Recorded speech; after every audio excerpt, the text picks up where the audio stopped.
Mwiriwe neza mwese.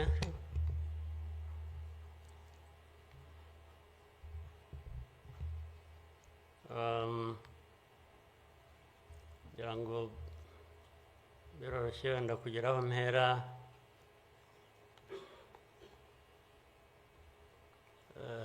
Ndahera ku mateka Bizimana yatubwiye.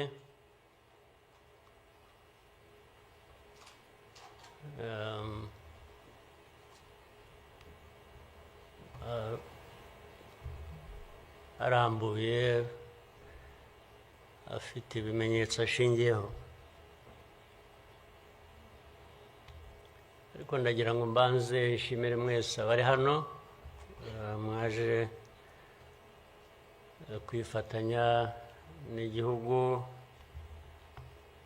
n'abanyarwanda,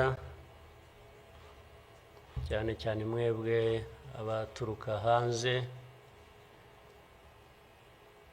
mu bindi bihugu cyangwa abihagarariye hano mu gihugu cyacu.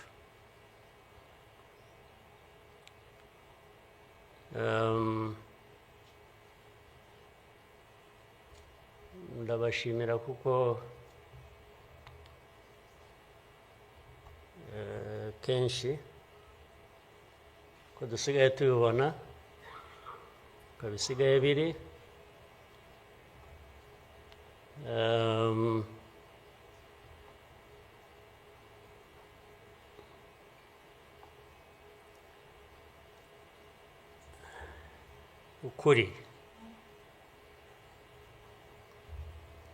ukuri ntabwo kukigenderwaho,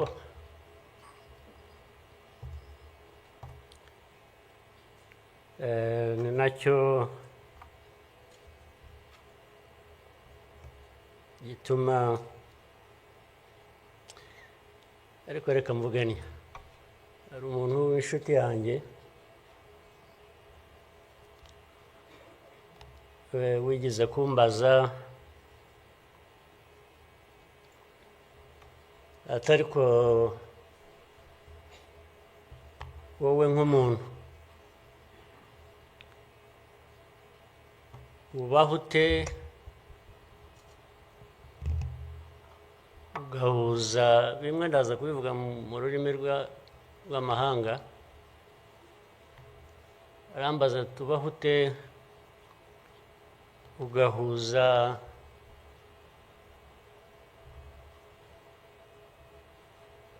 the dark past and the cruel present.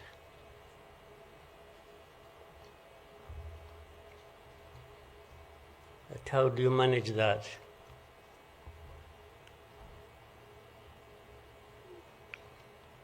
Ariko uko nabyumvaga ntabwo ari igihe yabazaga gusa, yabazaga u Rwanda. Uvuga ngo u Rwanda mubaho muti, with a very dark past and a very cruel present.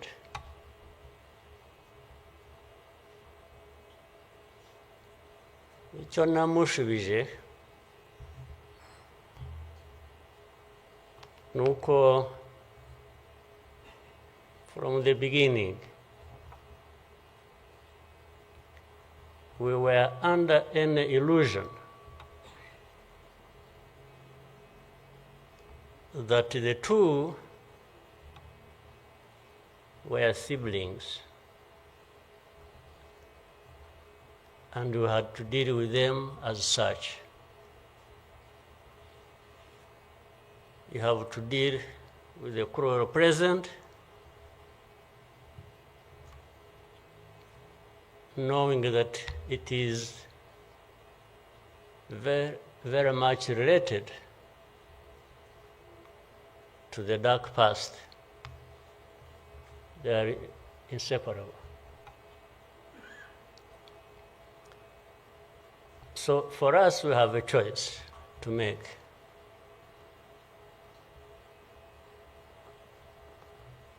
You are either crushed in between and you stop existing, or you stand up and fight.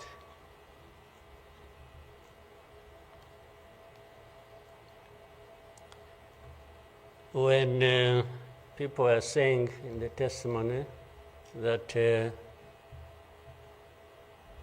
you know, the hope they have and that what happened here 30-something years ago will never happen again.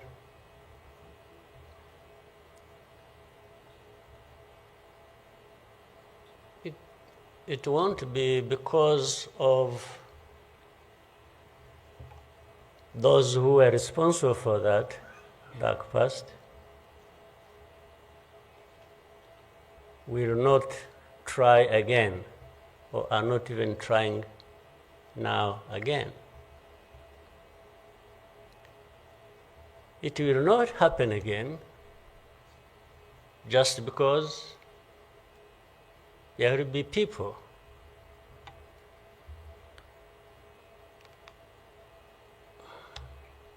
who will stand up and fight.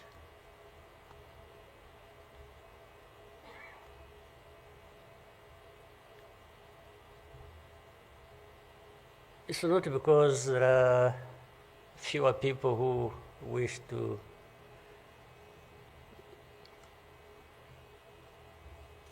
perish or who would have wished us all to disappear, this country to disappear.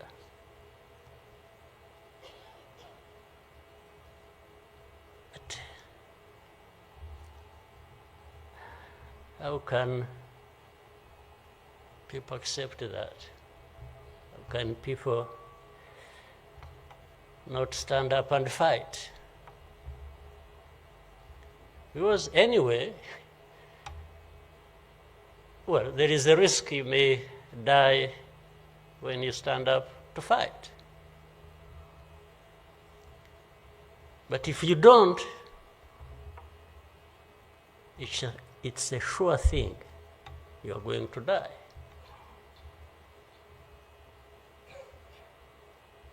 So, why don't I try the former? Why don't I try to stand up and fight with the chance that you might survive and live on your life as you want it, instead of giving up and you let people treat you as if for you to live, it's a favor that they are going to do for you. Why?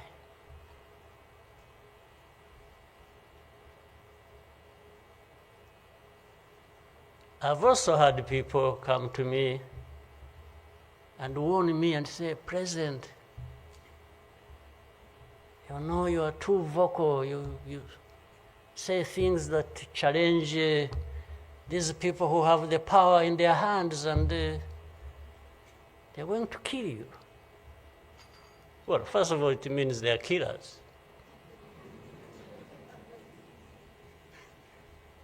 But my answer to them is, you know what? If I were to be there to just accept these things to happen, I don't think I would count myself as living anyway. It's like I would already be dead. To live a life of lies, of pretense,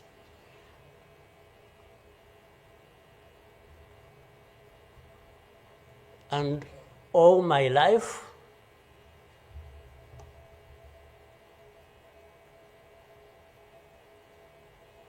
to somebody else, I would be dead anyway. So why don't I die fighting?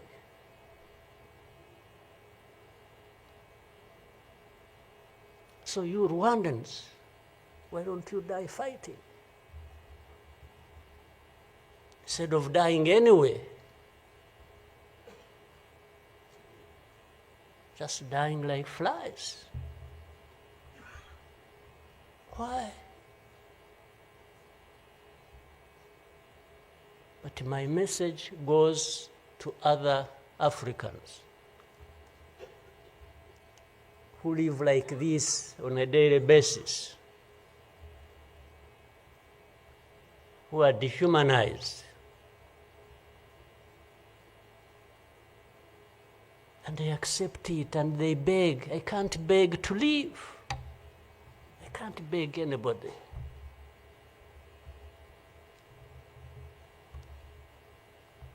We will fight. If I lose, I lose. But there is a chance. There is a chance, a significant chance, that if you stand up and fight, you will live. And you will have lived a dignified life that you deserve, that anybody else deserves. So these people who are there to the UN, they are there to these Western capitals, they are everywhere, they are just saying, Rwanda, this small country, this Rwanda. I mean, you see, when you are talking about Rwanda and ganging up together against Rwanda, you think it's some country that is, I don't know. Then when I remember the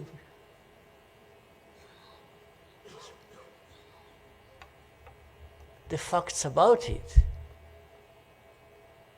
I just imagine the world has gone amok.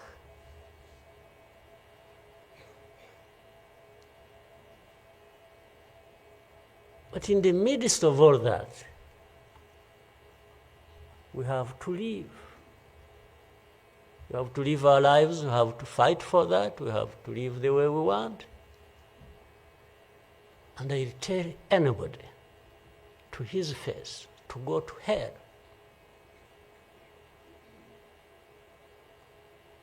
If anyone comes around and thinks they can, they come and say, hey, we're going to sanction you.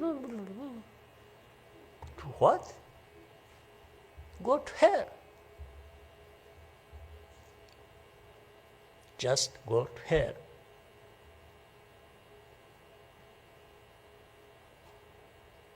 You have your own issues to deal with.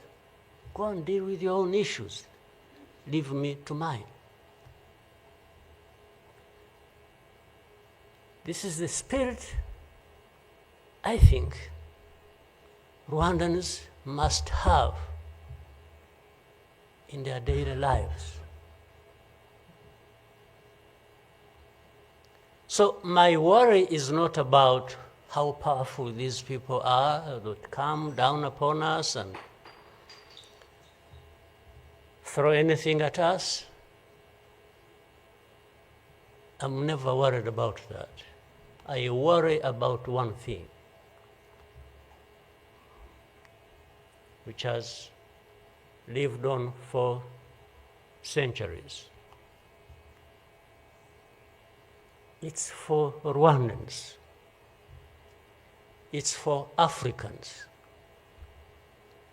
who sit back and find nothing wrong with accepting to be treated like that. That's my only worry. When can Rwandans, when can Africans refuse to be mistreated like this? To be told they have no value, to be told that their lives have to be lived as a result of a favor they are being done by somebody else. What a shame for people to accept that even for a moment. You must not accept it. You must get up and fight for yourself.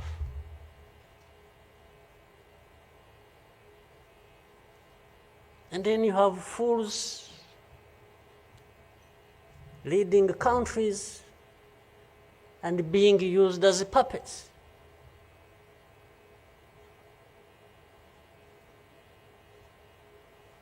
And they are stealing from their own resources, which they should be putting to the good use of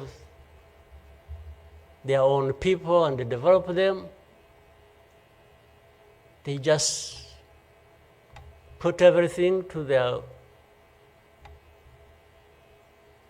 own use, find billionaires in a sea of poverty, millions of people going hungry, and their leaders, billionaires, money that has been stolen from the resources of these people, and these are the ones received in Western capitals and praised, and when, Rwanda is being crucified, literally at the UN, everywhere, these are the ones who show up and everybody is doing their bidding.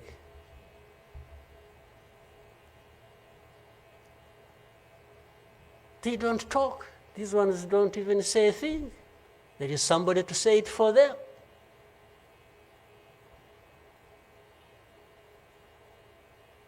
You don't say a thing. Even in meetings where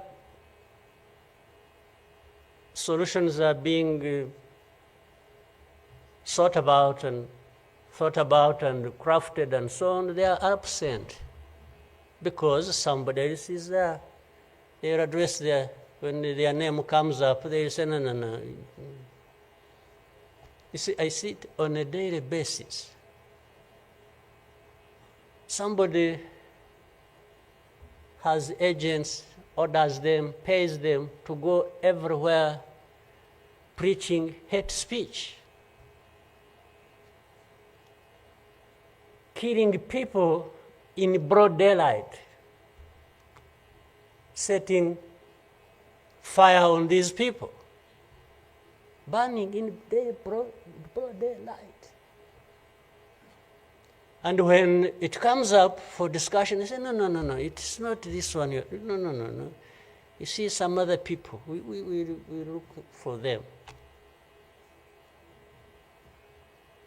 But the person keeps coming up. He says, no, I will take the war to Kigali, I remove the government, these Tutsis, we are tired of them, like they were tired of them 31 years ago. Here. And it's okay.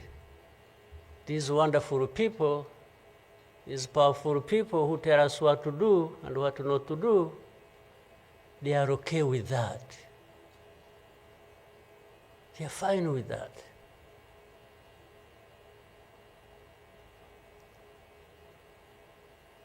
And they expect us to accept it also ourselves.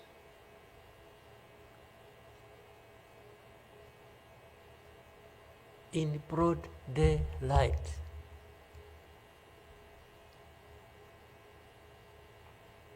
Hate speech, killings of people for their identity, uprooting them from their homes, and most of them are refugees here in this country. We have 125,000 people as refugees who have been living in camps, uprooted from their homes in Eastern Congo. And then these powerful, good people come here and pick 1, 2, 3, another day 5, if there are many, to go and settle them in those beautiful countries of theirs. And they leave the majority here. And they expect us to be thankful that that's a huge gesture of generosity. First of all, they take them knowing that these are actually refugees from the neighboring country. They don't take them as Rwandans.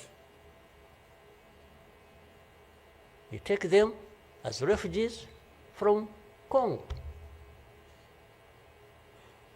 Only that they are taking very few. They are not, I wish they could take all of them. Those who wish to go and resettle them. So the rest becomes my problem. So what they have to do is cleanse Eastern Congo of all these people, bring them to Rwanda, take to your countries those you want, few, very few, not even 0.1%, and the rest should remain Rwanda's problem. Because after all, these ones are Tutsis like Kagame. That's a simple conclusion. But ask yourselves, how did these people end up being across the border of Rwanda? Was it really done by Kagame? Was it done by Rwanda? No, for us, we are here lucky that we are alive, that we survived.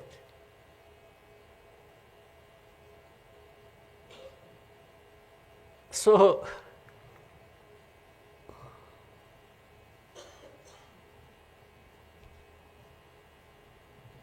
but as I say this,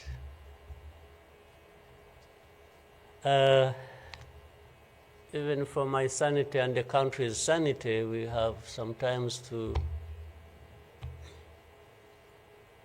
just try to do things differently.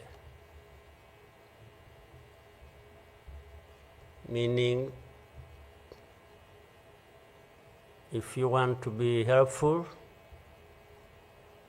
if you want us to be partners, we are happy to play our part, and you can be sure you will find a reliable partner in us. Irrespective of what we think about you.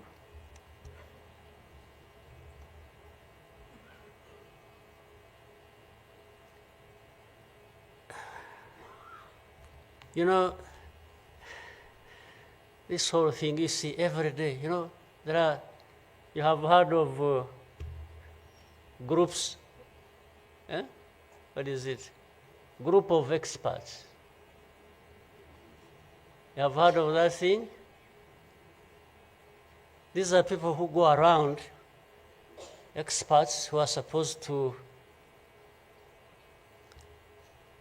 know better our situation than ourselves. Can you imagine?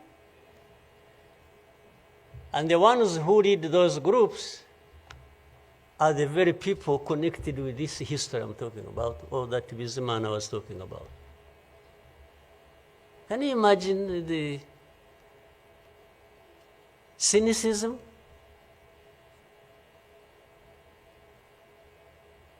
And this expert comes to me and asks me, you know, but this,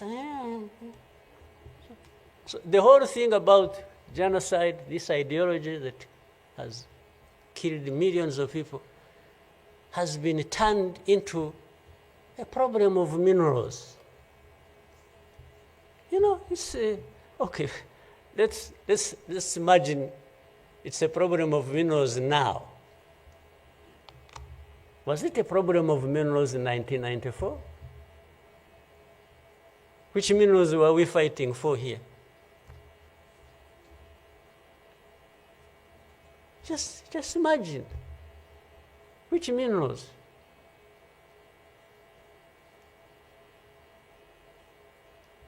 Second, if it were to be minerals, how many are actually fighting for these minerals in those places, assuming you found evidence about Rwanda being implicated in what's happening in Congo for minerals in Eastern Congo? Are you really saying it is just Rwanda? Why don't you be brave enough to say Rwanda is invading our territory we have created for ourselves and is encroaching on the minerals we are also encroaching on in Eastern Congo? Why don't you be brave enough to admit that? At least to say that.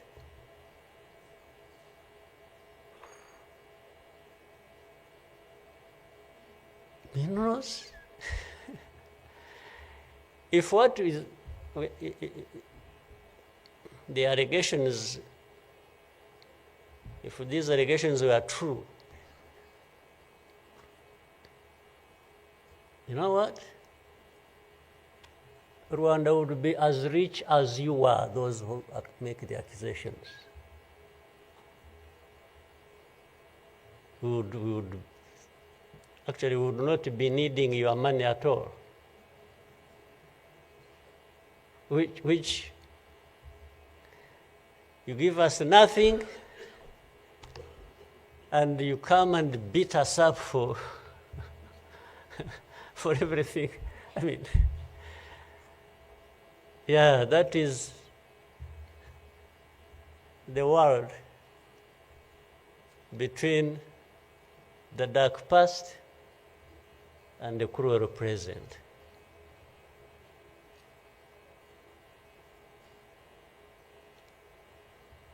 But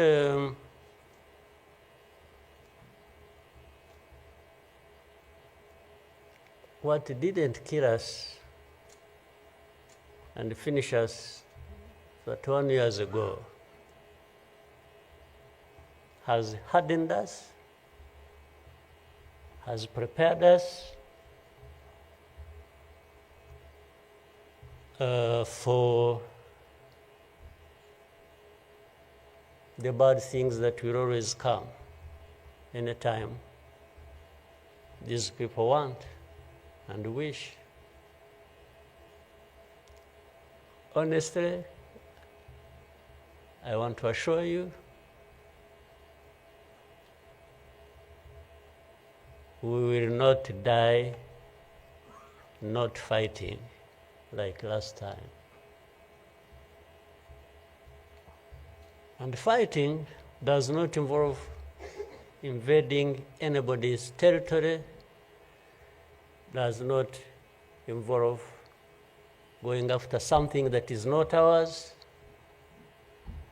Fighting, I mean, is if you find us here and want to treat us the way you want that you have seen in the past, I just want to assure you, you will not succeed. You will not succeed. I think I beg all these Rwandans, we should be itching for a fight with anybody who wants to come here and turn things upside down. And I think there are many who are ready to join for that. But for our friends, our partners, please don't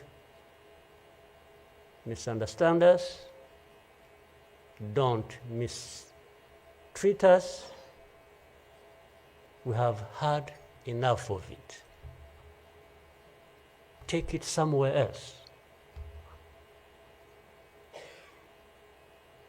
Take it somewhere else. You know, this Bizimana who was telling you this whole history, by the Bizimana, if you could compile that and distribute it to our friends and all of us. I actually want a copy of what you... But I think you should give our friends and others, they need to... Much as in the cruel present, facts don't matter, evidence doesn't matter, the truth doesn't matter. What matters is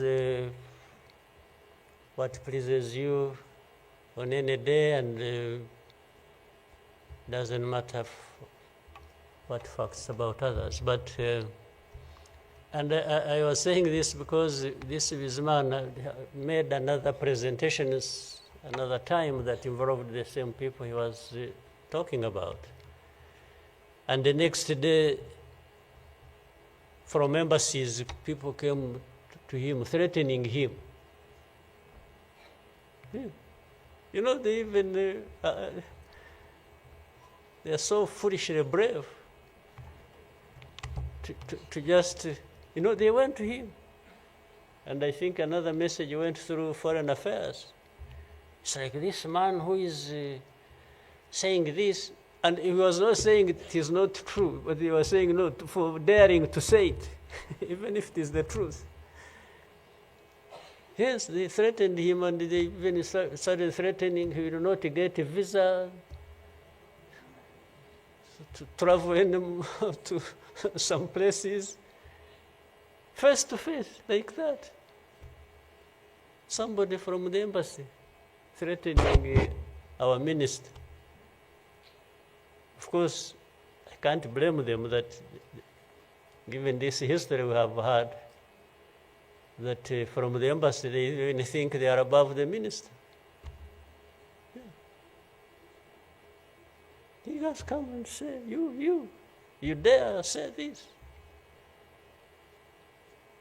He wasn't saying, this is contrary to the truth or evidence we have. Why did you present lies? No. He was just saying, whether lies or truth, you shouldn't have said it. That is the cruel present we live in, but we must confront it, and we will. We shall. No question about it. I've also told people that anyway, for us, we are in a sort of not bad position, because the worst has already happened to us. I don't think anything worse will happen, ever. So those who are scared, fearful of anything, I just want to console you in some way, if you may, that actually the worst has already passed. When we lost the people during that time, the young man was giving a testimony about. Do you think anything like that would ever happen again? I don't think so. So why would we be scared of anything? The worst. The hurricane came and we took cover and things, and it has passed. And we rebuilt. We rebuilt our strength of all kinds. I don't think there is any other hurricane that will come and sweep across the country, destroying everything. I don't think so. So And this day always reminds us of some of the things that I ignored and facts that remember the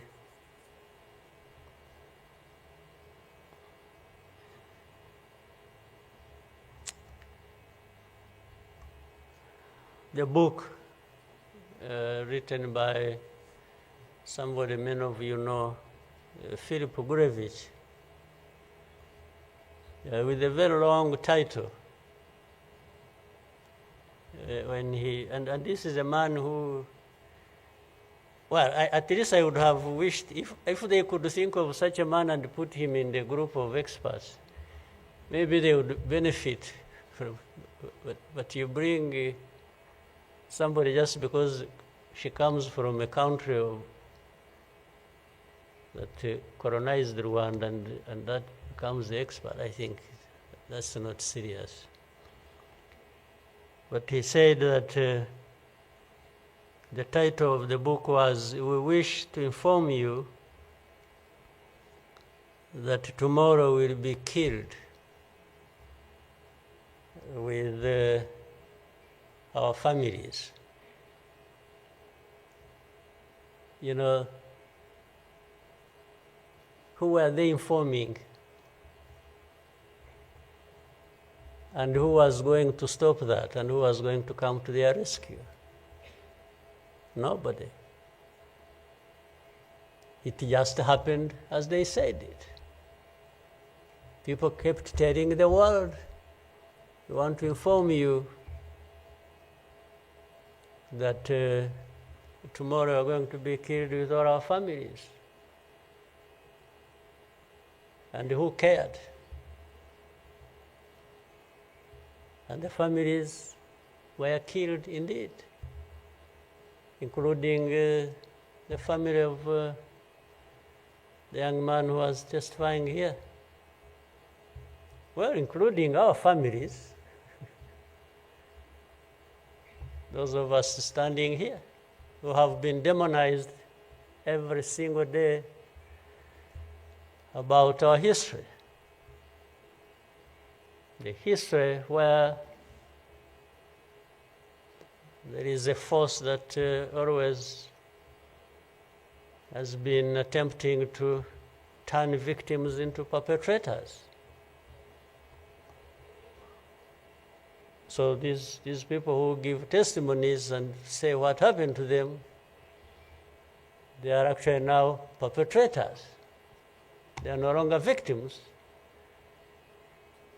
So the cynicism I was talking about of what happens in this world is that these very people who barely survived and who lost everything else and their families are now the victims, the perpetrators, no longer victims. That's what the world wants to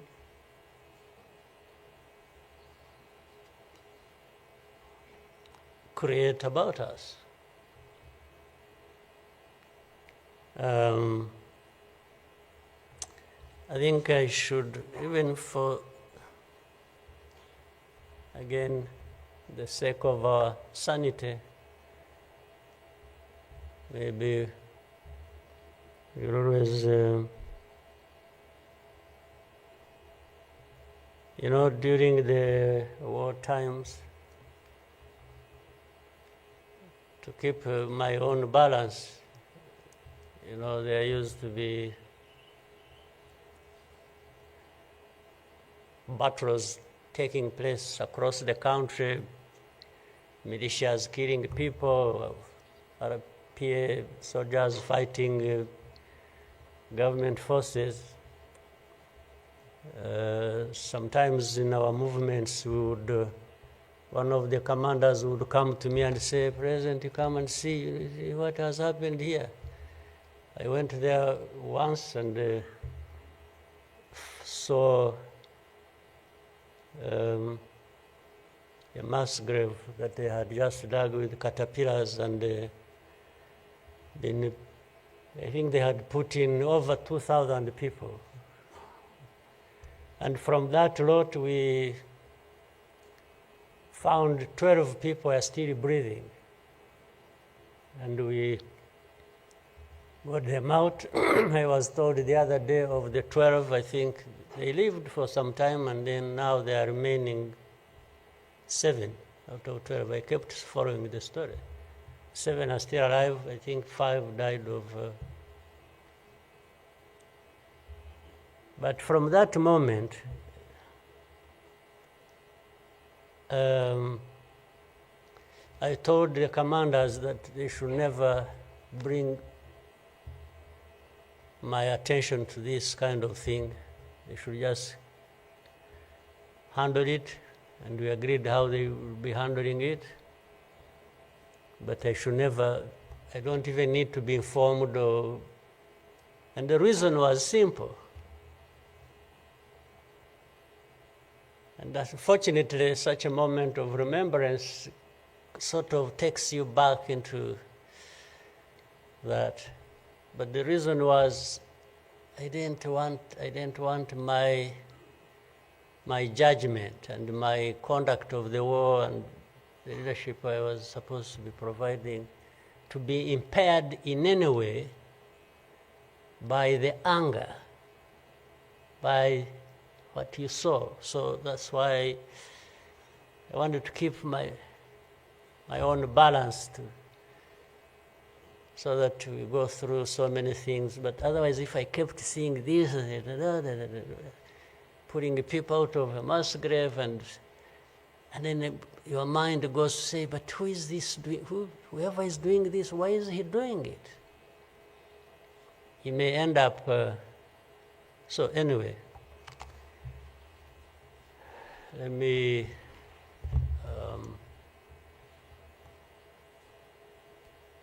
end here. There will always be another day, another year to commemorate our lost people. But for Rwandans, I beg you,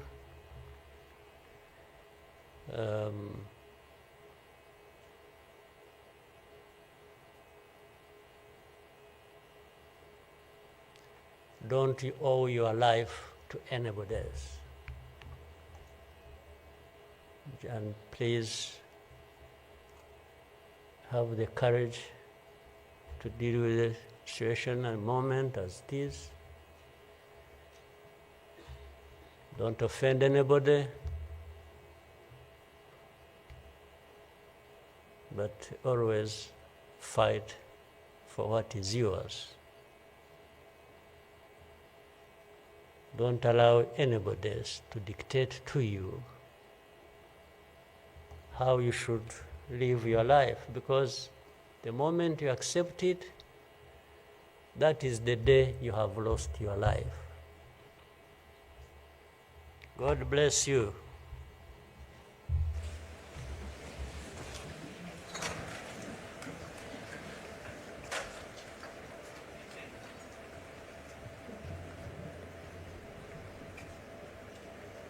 Murakoze, Nyakubahwa Perezida wa Repubulika.